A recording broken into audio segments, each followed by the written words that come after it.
जाते ख्वाबों में।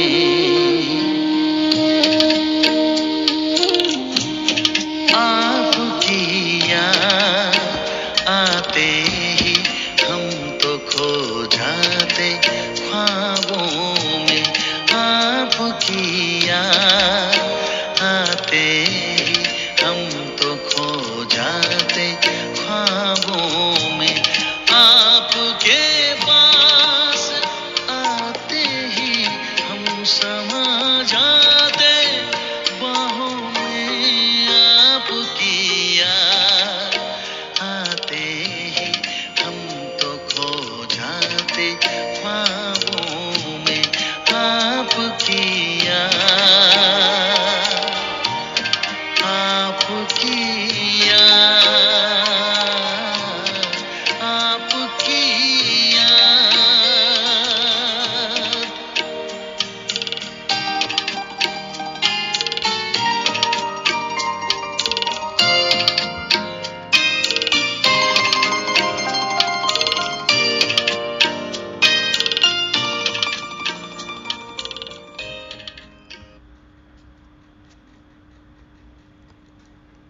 ओम शांति।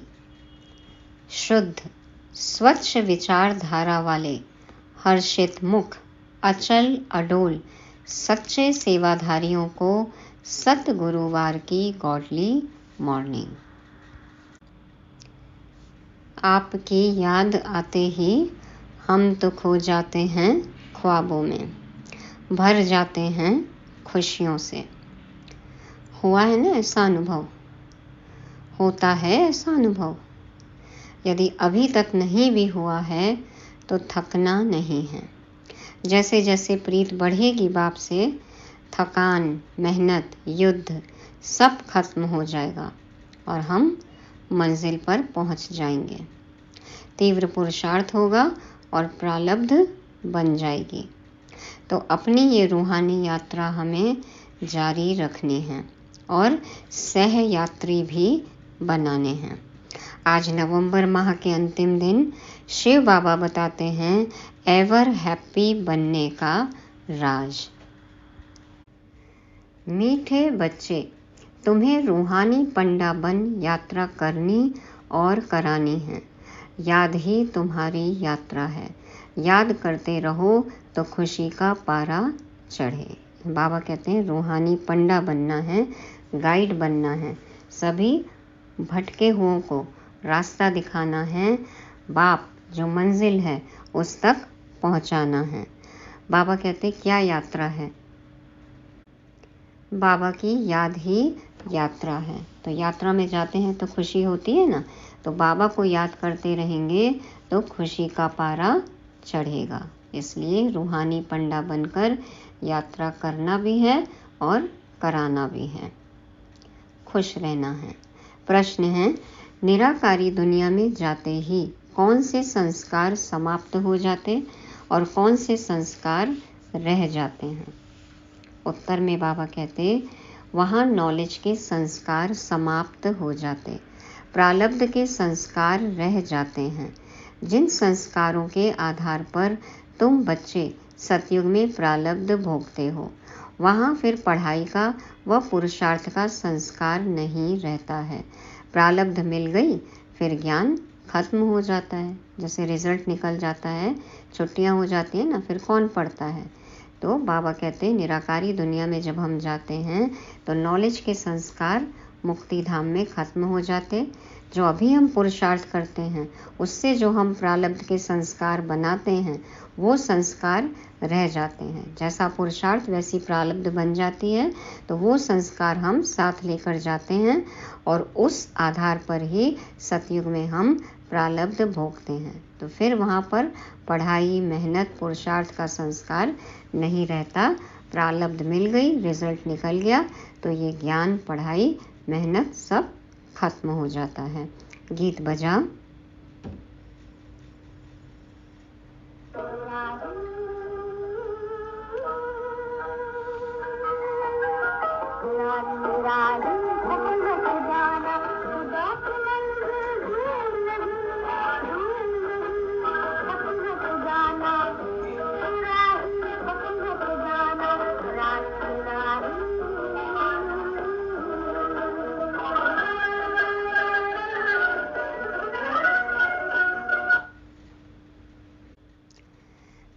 ओम शांति।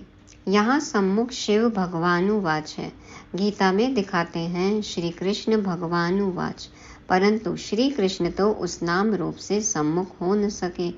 यह तो सम्मुख कहते हैं निराकार भगवानुवाच। श्री कृष्णवाच कहें तो वह साकार हो जाता है। जो भी वेद शास्त्र आदि सुनाते हैं वह ऐसे नहीं कहेंगे कि भगवानुवाच, क्योंकि वह साधु संत महात्मा आदि सब साकार में बैठे हैं। तो भगवान तो निराकार है ना, तो जो कहते हैं भगवानुवाच वो साकारी देहधारी तो नहीं कह सकते। तो शिव बाबा स्वयं आते हैं और ब्रह्मा तन का आधार लेकर कहते हैं भगवानुवाच। तो बाबा कहते और फिर बाप कहते हैं हे रूहानी राही। रूहानी बाप जरूर रूहों को ही कहेंगे कि बच्चे थक मत जाना। यात्रा पर कई थक जाते हैं तो फिर वापस आ जाते हैं। वह है जिस्मानी यात्रा। भिन्न भिन्न मंदिरों में जिस्मानी तीर्थ यात्रा करने जाते हैं। कोई शिव के मंदिर में जाते हैं, वहाँ सब जिस्मानी चित्र रखे हैं भक्ति मार्ग के। यह तो सुप्रीम रूह परम पिता परमात्मा आत्माओं को कहते हैं कि हे बच्चे, अब मुझ एक के साथ बुद्धि का योग लगाओ, और ज्ञान भी देते हैं। तीर्थों पर जाते हैं तो वहाँ भी ब्राह्मण लोग बैठे हैं, कथा कीर्तन करते हैं। देखो अब तो सब जगह कमर्शियल हो गई है। तीर्थ यात्रा पर भी वकेशन पर्यटन ये सब हो गया है। तो बाबा कहते हैं वहाँ पे भी जो विद्वान पंडित लोग बैठे हैं, ब्राह्मण बैठे हैं, तो वो क्या करते हैं, कथा कीर्तन करते हैं, अपनी दुकान चलाते हैं।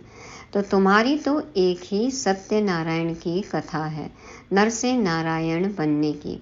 तुम जानते हो पहले स्वीट होम में जाएंगे, फिर विष्णुपुरी में आएंगे। इस समय तुम हो ब्रह्मापुरी में। इसको पियर घर कहा जाता है। तुमको जेवर आदि कुछ नहीं है, क्योंकि तुम पियर घर में हो। अभी साज श्रृंगार नहीं है ना। बाबा आते हैं तब हमें सजाते हैं, श्रृंगारते हैं, और फिर हम स्वर्ग में आते हैं, तो वो है ससुर घर। अभी तो पियर घर है, पिया के साथ हैं, पिता के साथ है ना। तो बाबा कहते हैं जेवर नहीं है, क्योंकि देखो अभी कोई कलाएं ही नहीं है। तुम जानते हो ससुर घर में हमको अपार सुख मिलने हैं। विवाह के बाद ही देखो कितना साज श्रृंगार करते हैं। तो ससुर घर में माना स्वर्ग में अपार सुख मिलेगा। यहाँ कलयुगी ससुर घर में तो अपार दुख है सबको अनुभव। लौकिक में घरों में देखो सब दुखी हैं। तुमको तो जाना है उस पार सुख धाम में, यहाँ से ट्रांसफर होना है। बाप सभी को नैनों पर बिठाकर ले जाते हैं, दिखाते हैं ना। श्री कृष्ण का बाप उनको टोकरी में बिठाकर उस पार ले गया, तो यह बेहद का बाप तुम बच्चों को उस पार ससुर घर ले जाते हैं।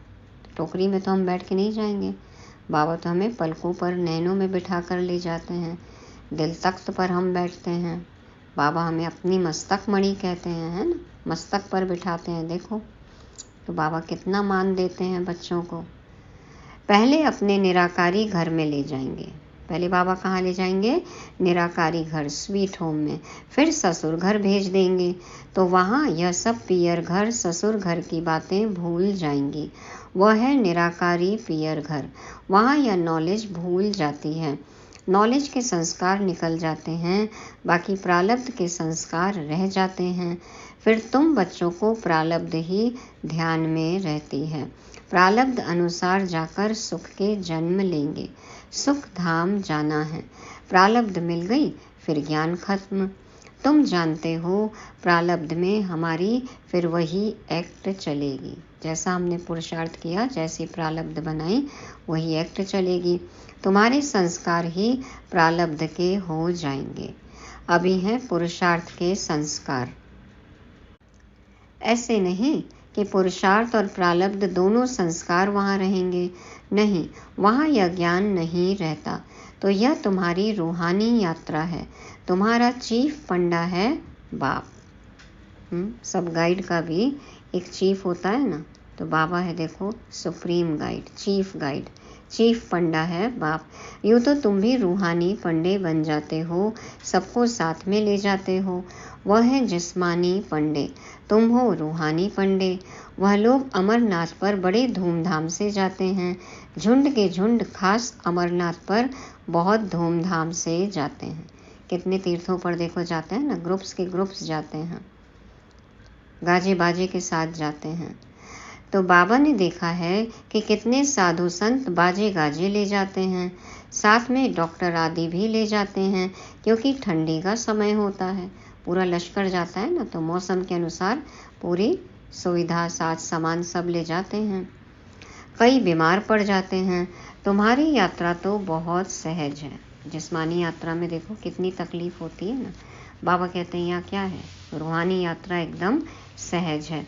बाप कहते हैं याद में रहना ही तुम्हारी यात्रा है, याद मुख्य है।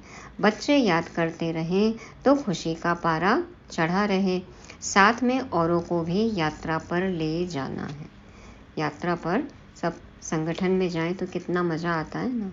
तो संगठन यहाँ भी बनाना है। बाबा को खुद भी याद करें और औरों को भी रास्ता बताएं। बाबा कहते हैं औरों को भी इस रूहानी यात्रा पर लेकर चलना है। बच्चे याद करते रहें तो खुशी का पारा चढ़ा रहे। साथ में औरों को भी यात्रा पर ले जाना है। यह यात्रा एक ही बार होती है। वह जिस्मानी यात्राएं तो भक्ति मार्ग से शुरू होती हैं, वह भी कोई शुरुआत में नहीं होती। ऐसे नहीं कि फट से मंदिर चित्र आदि बन जाते हैं, वह तो आहिस्ते आहिस्ते बाद में बनते जाते हैं। द्वापर की शुरुआत से ही तो भक्ति नहीं चालू हो जाएगी, ढूंढना चालू होगा। दुख जैसे जैसे बढ़ेगा तो फिर साधन ढूंढते हैं, बाप की याद आती है, जानते नहीं है फिर भी पुकारते हैं। तो पहले पहले शिव का मंदिर बनेगा। पहला सोमनाथ का मंदिर बना ना, राजा विक्रमादित्य, ब्रह्मा बाबा की आत्मा।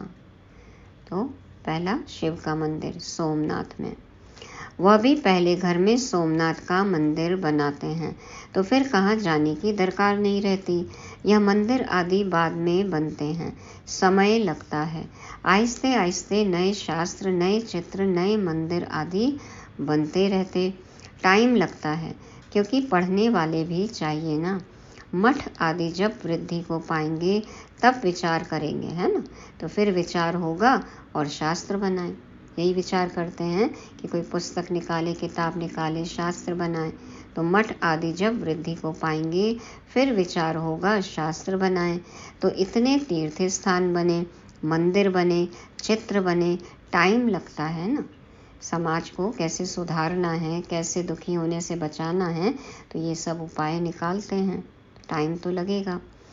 भल कहा जाता है कि भक्ति मार्ग द्वापर से शुरू होता है, परंतु टाइम तो लगता है ना। फिर कलाएं कमती होती जाएंगी। पहले अव्यभिचारी भक्ति, फिर व्यभिचारी भक्ति हो जाती है।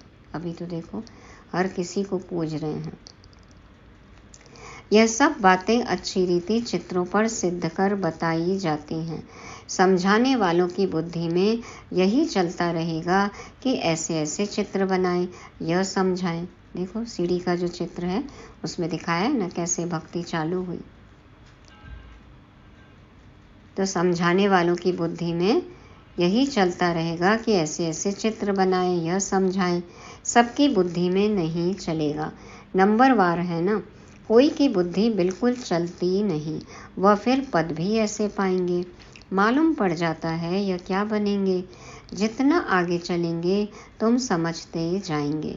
जब लड़ाई आदि लगेगी फिर प्रैक्टिकल देख लेंगे, फिर बहुत पछताएंगे। सबको पता लगेगा अंत में कि हम क्या बनेंगे। फिर तो पछतावा ही होगा ना कि कर सकते थे और पुरुषार्थ लेकिन किया नहीं। उस समय पढ़ाई तो हो न सके, लड़ाई के समय त्राही त्राही होती रहेगी, सुन नहीं सकेंगे। पता नहीं क्या हो जाएगा। पार्टीशन हुआ तो क्या हो गया, देखा ना। भारत पाकिस्तान जब अलग हुआ तो कैसा कैसा सीन था, सभी ने देखा है, सुना है।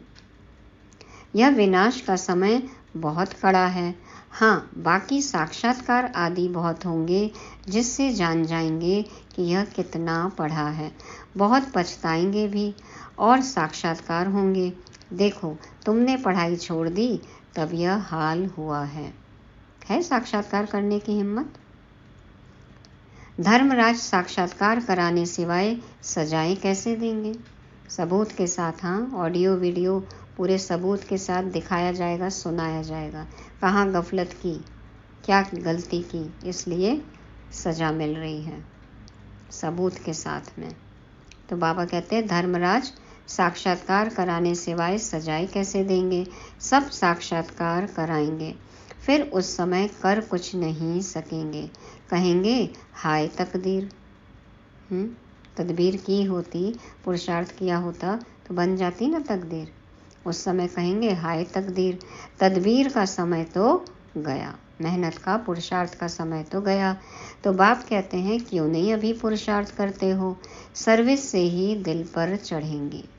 बाबा के दिल तख्त पर विराजमान होने के लिए सेवा करनी है, रूहानी सर्विस। बाप कहेंगे यह बच्चे अच्छी सर्विस करते हैं, मिलिट्री का कोई मरता है तो उनके मित्र संबंधियों आदि को भी इनाम देते हैं ना, देखो मरणोपरांत भी देते हैं। यहाँ तुमको इनाम देने वाला है बेहद का बाप। बाप से भविष्य 21 जन्मों के लिए इनाम मिलता है। राष्ट्रपति या प्रधानमंत्री के हाथों इनाम मिलता है तो कितनी गौरव की बात है। और यहाँ देखो हमें किससे इनाम मिल रहा है? स्वयं भगवान से, है नशा। यहाँ तुमको इनाम देने वाला है बेहद का बाप। बाप से भविष्य 21 जन्मों के लिए इनाम मिलता है। यह तो हर एक को अपने दिल पर हाथ रख पूछना है कि मैं कितना पढ़ता हूँ। धारणा नहीं होती तो गोया तकदीर में नहीं है, कहेंगे कर्म ही ऐसे फूटे हुए हैं। आजकल सब क्या है, देखो कर्मों का ही रोना रो रहे हैं कि पता नहीं कौन से जन्म में कैसे कर्म किए जो आज दुख भोग रहे हैं। कई मानते हैं अपने कर्मों को, कई मानते ही नहीं है, कहते हैं रैंडम है सब चीज़। तो सबकी अपनी अपनी समझ है।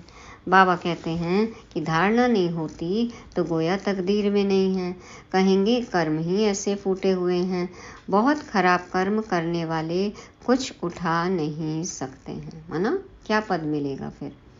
बाप समझाते हैं मीठे बच्चे, तुम्हें इस रूहानी यात्रा पर अपने साथियों को भी ले जाना है। फर्ज है हर एक को यह यात्रा की बात बताना। सबको बताओ कि हम कहाँ जा रहे हैं। हाँ, आजकल तो फेसबुक में डालते हैं, है ना, बताते हैं हम कहाँ जाकर आए वकेशन के लिए। तो हमें भी बताना है कि हम कौन सी यात्रा कर रहे हैं, साथ चलो।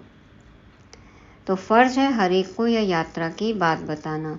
बोलो हमारी यह रूहानी यात्रा है, वह है जिस्मानी। दिखाते हैं रंगून की तरफ एक छमछम तालाब है जहाँ स्नान करने से परी बन जाते हैं, लेकिन वह परी आदि तो बनते नहीं। यह है ज्ञान स्नान करने की बात, जिससे फिर तुम बहिष्ठ की बीवी बन जाते हो और ज्ञान योग बल से बैकुंठ में आना जाना तो तुम्हारे लिए कॉमन बात है। स्वर्ग का साक्षात्कार करते हैं ना, योग में तो कितनी बारी जा सकते हैं, स्वर्ग में घूम के आ सकते हैं, अनुभव कर सकते हैं। और ज्ञान स्नान करेंगे तो विश्व के मालिक बन जाते हैं, बहिष्ठ की बीवी बन जाते हैं। देखो बाबा कहते हैं वो समझते हैं कि पानी के तालाब में स्नान करेंगे, मानसरोवर में स्नान करेंगे तो परी बन जाएंगे, लेकिन ज्ञान स्नान की बात है। बाबा कहते हैं कि ज्ञान योग बल से बैकुंठ में आना जाना तो तुम्हारे लिए कॉमन बात है और ही तुमको रोका जाता है। घड़ी घड़ी ध्यान में नहीं जाओ, आदत पड़ जाएगी। तो उस साक्षात्कार में तो कुछ भी नहीं है ना, ज्ञान योग करना है, बाबा को याद करना है, पढ़ाई करनी है। साक्षात्कार से कुछ भी नहीं होगा, वो समय और व्यर्थ जाता है, उसकी आदत लग जाती है तो और पढ़ाई से दूर चले जाते हैं। तो यह ज्ञान मान सरोवर है। परम पिता परमात्मा आकर इस मनुष्य तन द्वारा ज्ञान सुनाते हैं, इसलिए इनको मानसरोवर कहा जाता है। मानसरोवर अक्षर सागर से निकला है। ज्ञान सागर में ज्ञान स्नान करना तो बहुत अच्छा है। बहिष्ठ की बीवी को महारानी कहा जाता है। बाप कहेंगे तुम भी बहिश्त के मालिक बनो, स्वर्ग के विश्व महाराजन महारानी, स्वर्ग के बादशाह, स्वर्ग के मालिक, बहिश्त के मालिक।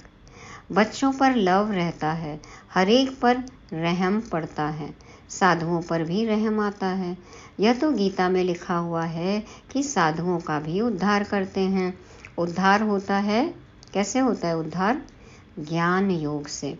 तुम बच्चों में समझाने की बड़ी फुर्ती चाहिए। बाबा कहते बड़ी फुर्ती से समझाओ।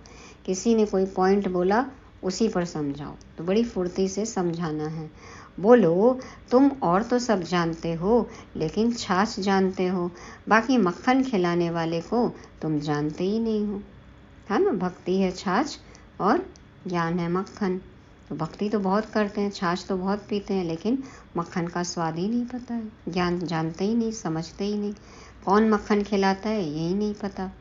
बाप कितना अच्छी रीति समझाते हैं, परंतु किसकी बुद्धि में भी बैठे ना।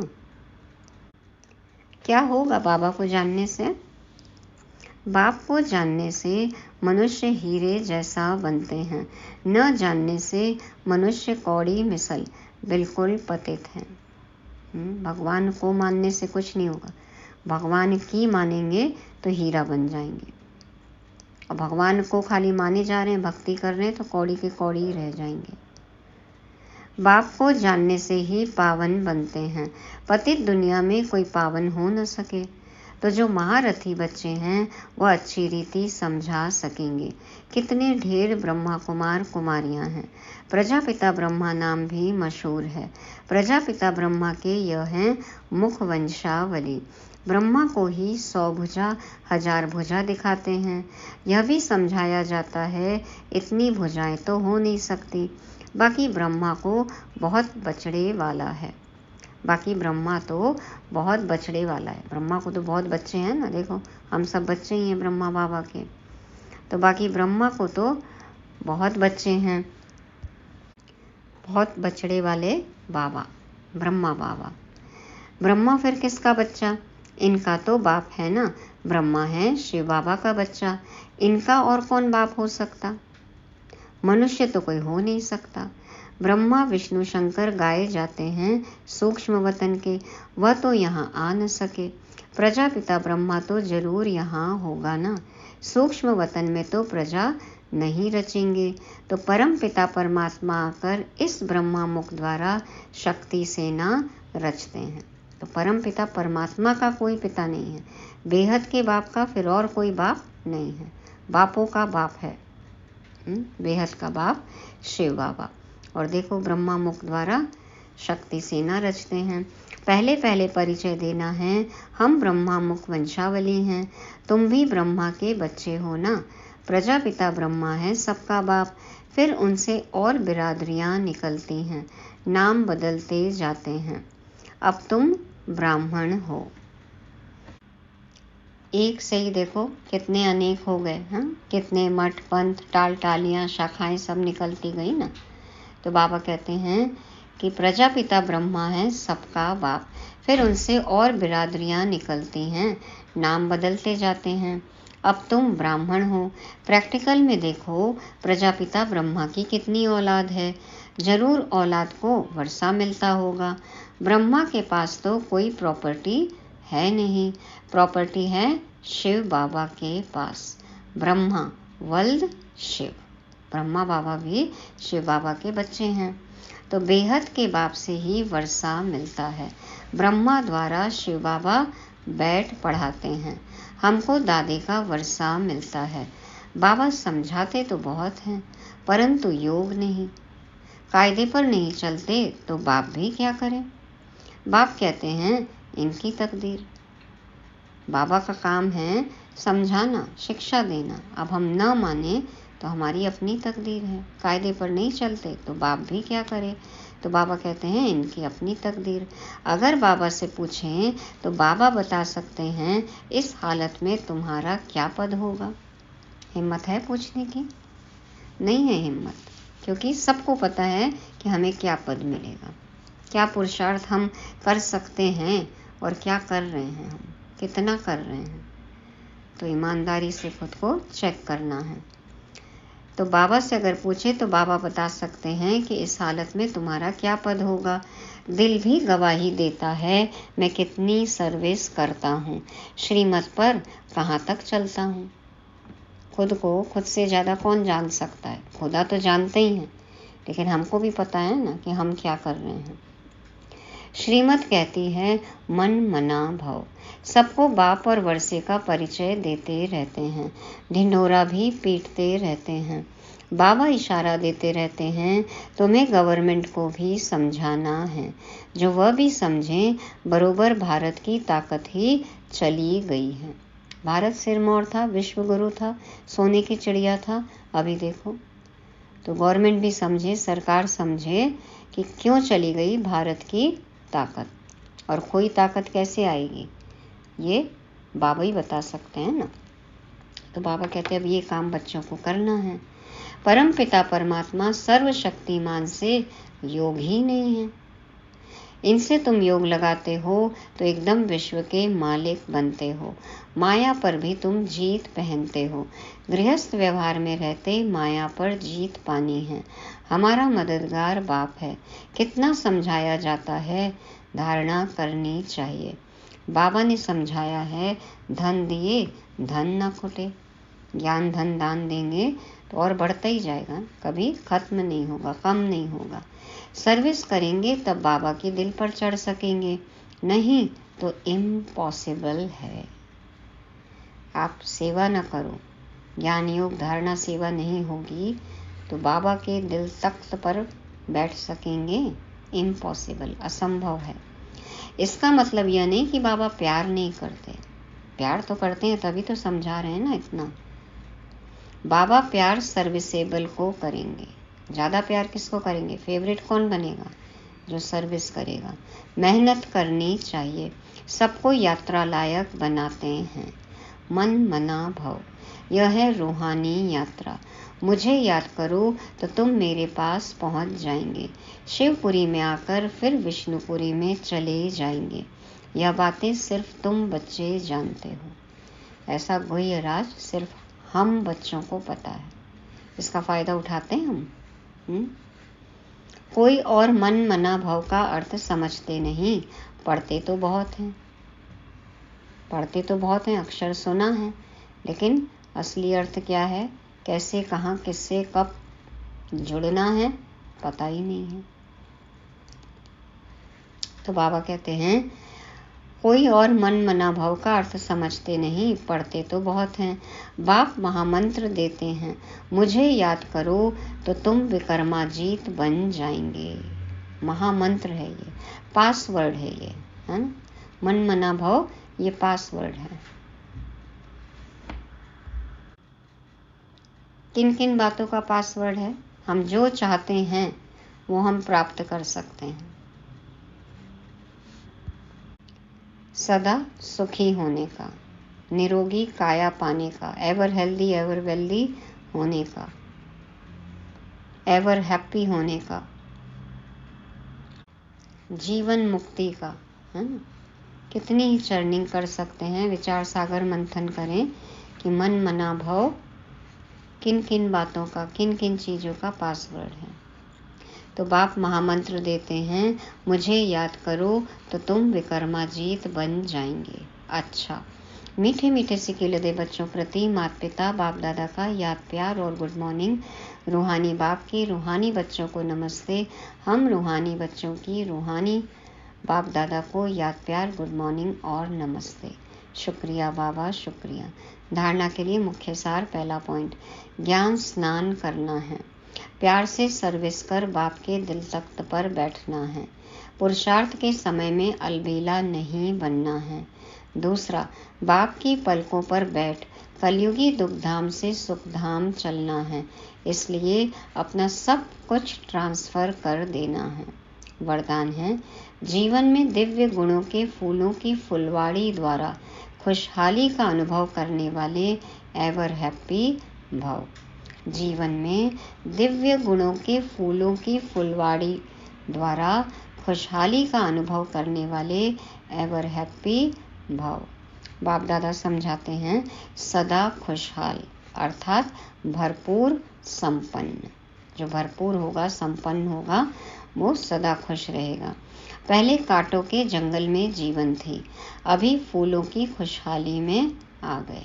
कांटों के जंगल में रह रहे थे, कंक्रीट जंगल तो है ही, साथ ही साथ कांटों का जंगल भी है, तो अभी फूलों की खुशहाली में आ गए, भगवान के बगीचे में आ गए ना। सदा जीवन में दिव्य गुणों के फूलों की फुलवाड़ी लगी हुई है, इसलिए जो भी आपके संपर्क में आएगा उसे दिव्य गुणों के फूलों की खुशबू आती रहेगी और खुशहाली देख करके खुश होंगे, शक्ति का अनुभव करेंगे। खुशहाली औरों को भी शक्तिशाली बनाती और खुशी में लाती है, इसलिए आप कहते हो कि हम एवर हैप्पी हैं। कल भी था ना कि भगवान के बच्चे हैं, सदा हर्षित मुख रहना है, एवर हैप्पी। तो हम खुश हैं, हमारा सदा हर्षित मुख है, तो अन्य आत्माएं जो हैं उनको भी आकर्षण होगा। हमें खुश देखकर वो भी खुश होंगे और शक्तिशाली अनुभव करेंगे। लेकिन हम कैसे खुश हों?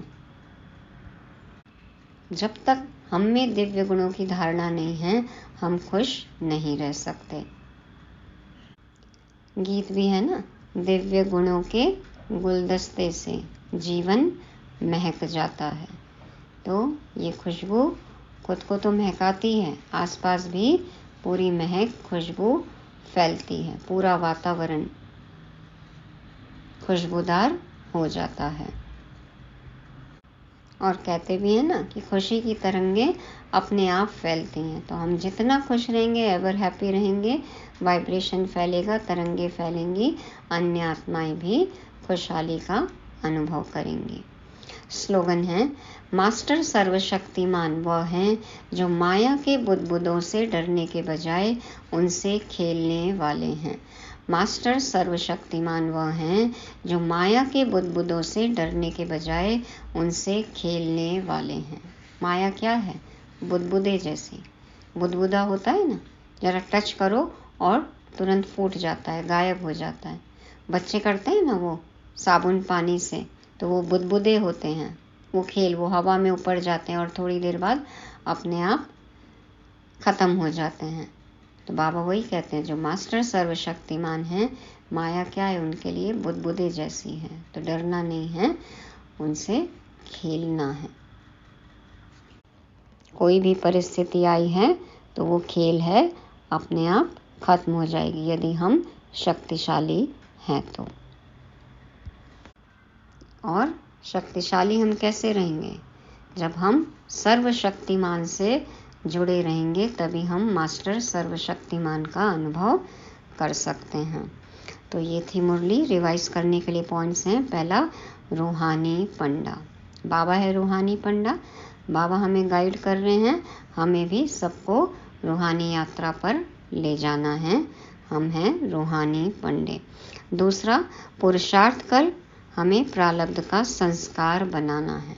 अभी पुरुषार्थ करना है संगम पर और हमारे प्रारब्ध के संस्कार बन जाएंगे। जब हम मुक्ति धाम में जाएंगे, ज्ञान संस्कार खत्म हो जाएगा, पुरुषार्थ का संस्कार खत्म हो जाएगा और जो प्रारब्ध हमने बनाई है वो संस्कार के साथ हम सतयुग में जन्म लेंगे। तीसरा है, सर्विस करके बाप के दिल पर चढ़ना है। और चौथा, एवर हैप्पी। जितना दिव्य गुणों की धारणा होगी उतने हम खुश होंगे। और पांचवा है, मास्टर सर्वशक्तिमान। हमारे लिए क्या है? माया एक बुदबुदे जैसी है, तो उसे खेल समझना है। ओम शांति।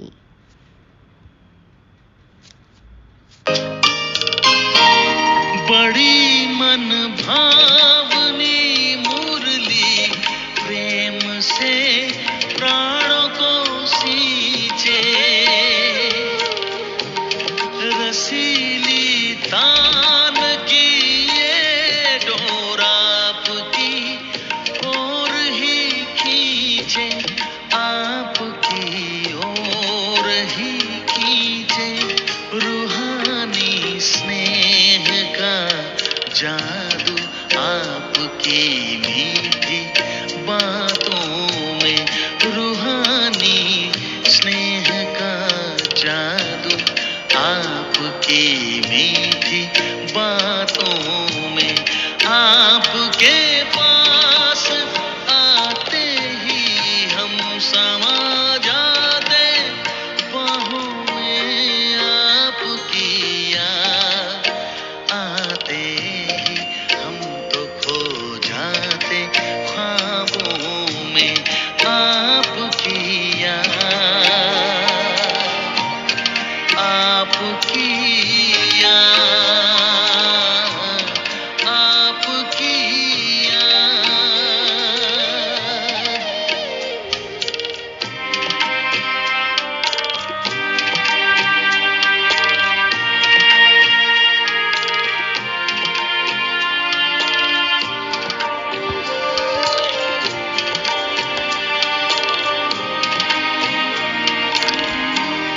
अलौकिक पालना देकर झुलाए, संग जो झूले, अतीन्द्रिय सुख भरे वो दिन भुलाए, हमको ना भूले, भुलाए हमको ना भूले। महकते फूल हैं अब भी यादों की इन किताबों में, महकते फूल हैं अब भी यादों की इन किताबों में। आपके पास आते ही हम समा जाते, बाहों में आपकी याद आते ही हम तो खो जाते, ख्वाबों में आपकी याद, आपकी याद, आपकी याद, आपकी याद, आपकी याद।